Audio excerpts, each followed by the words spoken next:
Alright mga kuys, so ngayong araw ay magkakabit tayo ng Wave 125 lightened outer tube sa motor ng pinsan ko.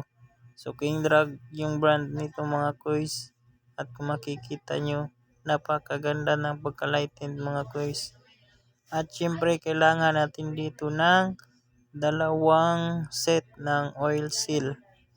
Ayan mga kuys, at syempre hindi mawawala ang fork oil.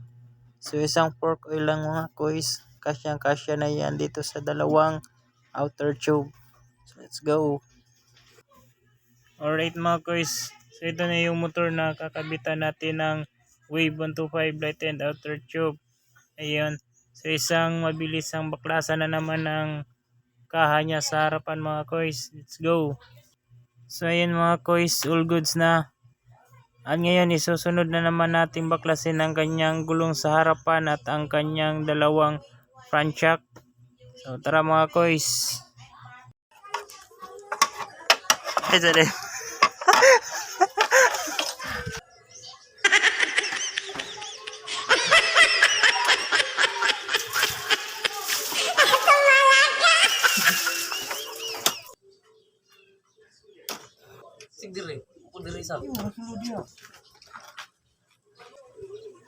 Yun mga kuys, kabit na natin yung dalawang oil seal sa outer tube.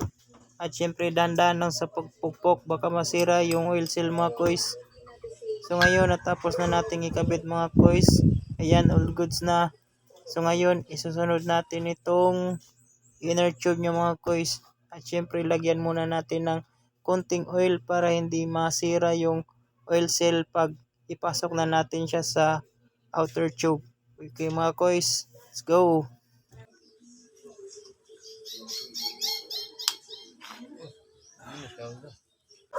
So all good sa mga kuys. Tara, salpak na natin to. Let's go. So ayan na mga kuys, all goods na, nakabit na natin. So ngayon mga kuys, totornilyuhan na lang itong tapaludo niya sa harapan.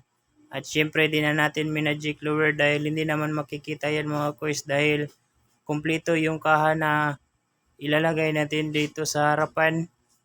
Ayun mga kuys, so ngayon ikabit na natin yung gulong. Alright, so kabit na natin yung gulong mga kuys. Shout out nga pala sa mekaniko natin, you know. Oops. Alright. Sheesh. Alright. Yo, what's up? What's up, mananap? All goods na mga kuys. Cover na lang yung kakabit natin. Goods. Okay. So next project, caliper na pod. Cover. Caliper na pod ta next project mga kuys. Shout out Jonex. Wala ba tayong piyesa kay Jonex mga kuys?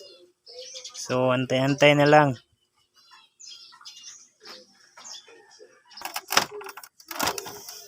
Oh yeah!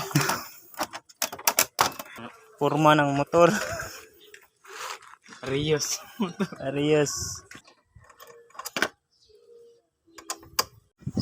Alright mga kuys. So tapos na natin ikabit lahat.